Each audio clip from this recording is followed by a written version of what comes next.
Kia ora koutou everyone, I'm Dauniika Maclean from Board Administration Services. We're a company that provides bespoke governance support for boards, specialists in minute taking. We have a team of board secretaries that will come and help shape up your board processes, from anything from software implementation to how to write better board papers, developing board charters, work plans, really anything that you might need to make your life easier as directors or a board. I'm a company secretary by trade, and I've been a board secretary before that. I'm a chartered member of the Institute of Directors. I've done my company directors course with them, and I'm an affiliate member of Chartered Governance Institute of New Zealand. And I sit on a local school board myself. One of the things you mentioned in that little intro was board work plans, so let's dig into that a bit more. Okay.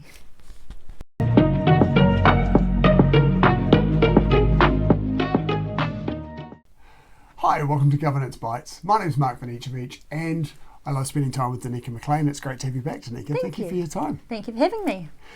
Board work plans. Let's start with actually a broad question. What is a board work plan? A board work plan at a simple level is normally you do a calendar year of all of the board meetings that you have coming up and what's going to be discussed at each meeting throughout the year. Right, so the regular events like strategy, risk management, policy reviews, those sorts of things all fit into the work plan? Yep, and just even having the standing agenda items, so that people know what needs to be done and by when. Okay. What are the key elements of an effective board plan?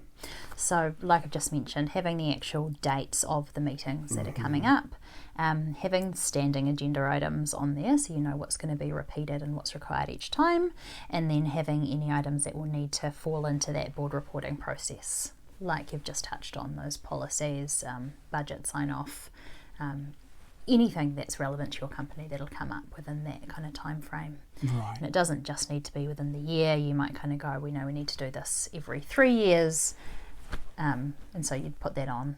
Right, and there'll be some things I take it that, when you're producing a board plan for the following year, you will take the board plan from the previous year and make some changes and things to it, because there'll be some regular events that will happen around the same time each year. Yes, absolutely. It's also really helpful to keep space on the work plan, kind of use it as a living document and put down what was actually discussed at board meetings. So anything that might have come up that wasn't on the work plan, actually note that down so that you can look and see, well, is this going to come up again in the future? And if it is, should we plan for it? We'll put it on the work plan. So kind of looking retrospectively as well as forward looking. Right. You mentioned having 1 year work plans, 3 year work plans. How far in advance do you typically start planning the next work plan?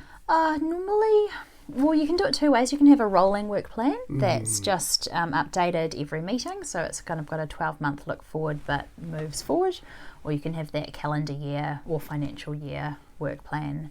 I wouldn't have a 3-year work plan, but I would have a note to say that in 2026 this needs to happen, or this succession for the chair, for example. Exactly.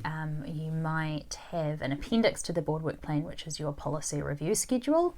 That can be quite helpful, certainly as an administrator, to see what board-owned policies are going to be coming up for review and when, and some of those can be in a 3-year review cycle. Right, okay. So if you were, let's take the example of a calendar year work plan. At what point, if they were not using a rolling work plan, they were using a calendar year, when would you start preparing the one for the following year? Sorry, that's what you asked me. I'd normally do that 6 months out, kind of September, kind of at the latest for the January, for the start calendar year. I think I'd start drafting it kind of mid-year around June, July, and then put that up for approval at the August or September meeting, whichever kind of comes up first. But I think having that at least that far out is quite helpful. Right, absolutely. Who's involved in developing the work plan, and how's it created? Oh, good question. Normally you absolutely have the board secretary involved. They would do that in conjunction with the chair, and normally the CEO or CFO would be involved as well. Right. Yeah.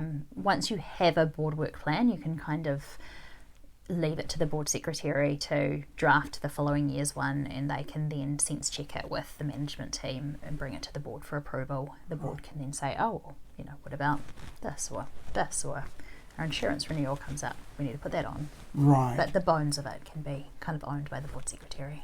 If you have a template from the previous year, well, not template's the wrong word, but if you've got the previous year's work plan and you're creating the first draft of a work plan for the following year, how long will it tend to take you to create that draft? Well, not long if it's pretty like for like. Certainly it takes a little bit of time in establishing the board calendar, so that needs to happen first before you can kind of do the work plan, because you need to know when the meetings are going to happen. Yes. I actually find that that's more complex sometimes than doing the work plan itself, because you're managing diaries of a lot of busy people. Right.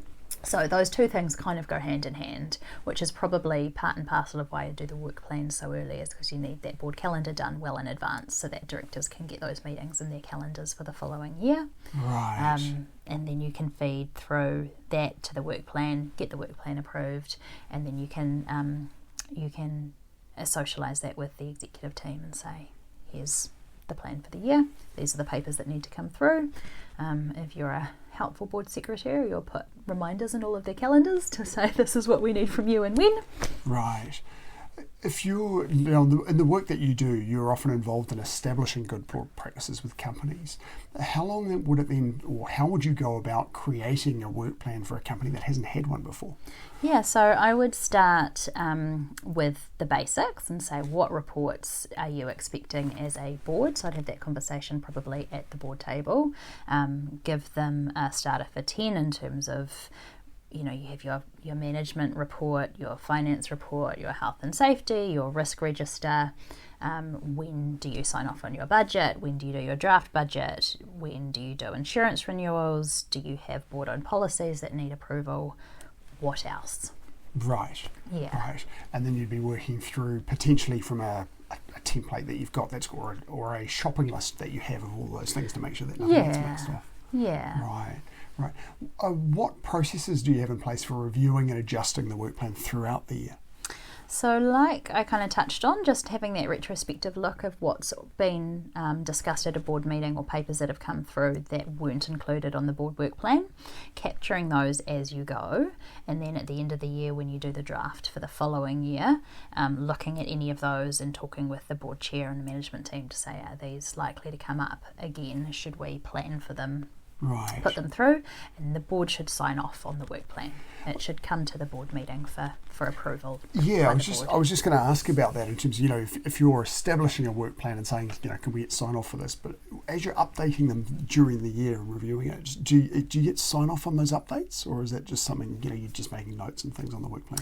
No, I generally just make notes on the work plan. If you are changing anything materially, like taking things off, moving things around that have quite a lot of substance, yes, then I would take that absolutely to the board and say, we've made these changes, are you happy with that? Right. And how does sign off work in a rolling work plan? You were talking before about keeping it 12 rolling months. How do you get sign off? How does the sign off work in that sort of process? You would have an annual review process, so to make sure that the look forward for the next 12 months is what the board approve is what's on their board work plan, and then as it moves, I would include it in the board pack at every meeting so that they can see what's coming up.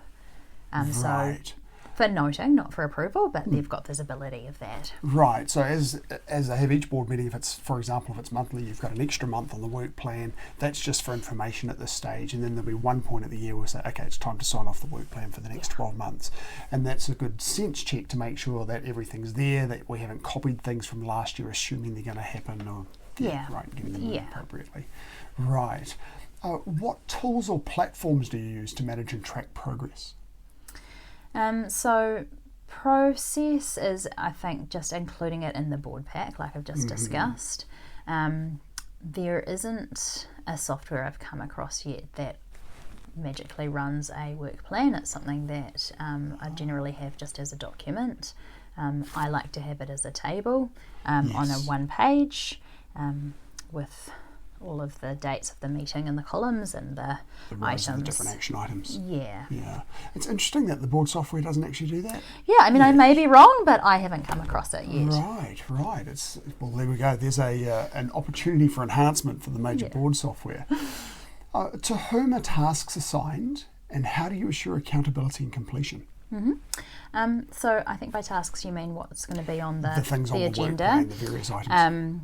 They should all have an owner attached to them, so you know who's going to be responsible for creating that paper. They're all papers essentially that are going to be coming to the board.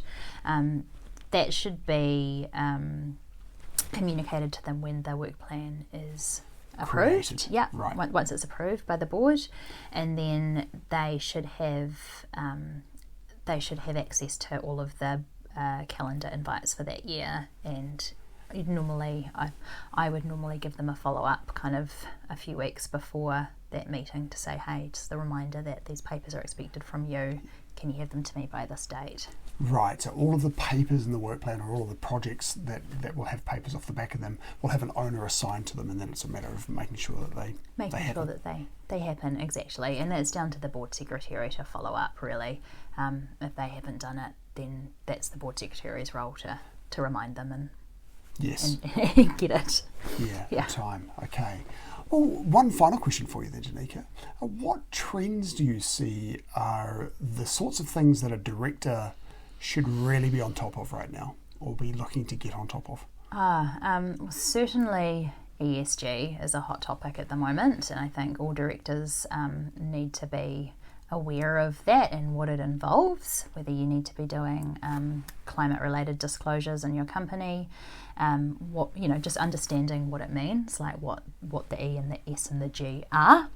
Environmental, social, governance. Environmental, social and governance, but what does that mean? What does environmental mean for your company? What does social mean for your company? What does governance mean for your company?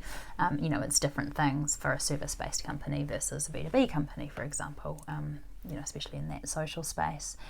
I think the other one's obviously AI. That's the kind of big one that's out there at the moment that's fast evolving, and directors need to be aware of that and understand their role as directors in governing that. It's probably kind of one of the big ones that's coming about more recently. Right, yes, certainly. In the environmental, social and governance space, there's a big risk around greenwashing, with companies that are kind of out there saying, yes, we're doing everything right, but they haven't really dug in. The sources of all of the labour and physical inputs that you have in your business, where are they coming from? Are all of your providers doing everything in an effective way? There's a whole lot to that, isn't there? The climate change things, as you suggested, I had a really interesting conversation with Lloyd Kavanagh about this earlier in the year, and talking about some examples of where companies have analysed what the risks are of flood events or other significant events on their businesses, and preemptively prepared their businesses for those events, and then saved hundreds of thousands of dollars when we had flooding at the start of 2023. That's a really important space. There's a whole lot of work, as you say, around governance, the climate change reporting, as you've suggested, and then artificial intelligence, as you say, is moving very, very quickly. There's a lot of, and there's so many different elements of artificial intelligence, so many different tools that are around with the generative GPTs that we talked about earlier, with image generators, video generators, song generators, Copilot from Microsoft software. I was reading earlier in the week an article around a robo-advice company in the United States that is doing everything using an AI backend. So yes, it's moving so quickly, isn't it? You've definitely got your head around that space. You do. And deep fakes that are out there as well. That Hong Kong case of the person that was on a video call with their CFO and signed over a $26 million US check that turned out to be a deep fake. It's so scary. Just even being aware of what scams are out there at the moment, on a personal level, trying to avoid those things. But as a director, what might happen within the company, like your CFO trying to target you. Yes. Fraud. And it means that things like board software that we've spoken about become even more important, right? Because, as you've mentioned in an earlier conversation, the idea about emailing your board packs around is quite risky. Email is not overly secure. It's not. I mean, just today, Mark, we've had Microsoft be hacked. It's everyone is susceptible to it. So introducing the more security enhancements you can make, especially around that confidential governance information, I think is really important. I think if you're not using confidential board software, you should be. There's not really many excuses not to be using something like that in today's age. Right. Well, Dauniika, again, thank you very much for your time. You're welcome. Love catching up with you. Thank you. Look forward to seeing you soon. Yeah. And see you next episode. Bye. Thank you for watching this episode of Governance Bites. We have more episodes on YouTube and your favourite podcast channel, where I interview directors and experts on various topics relating to boards of directors and governance. We'd love to see you back, and please like, subscribe, and share the videos and podcasts.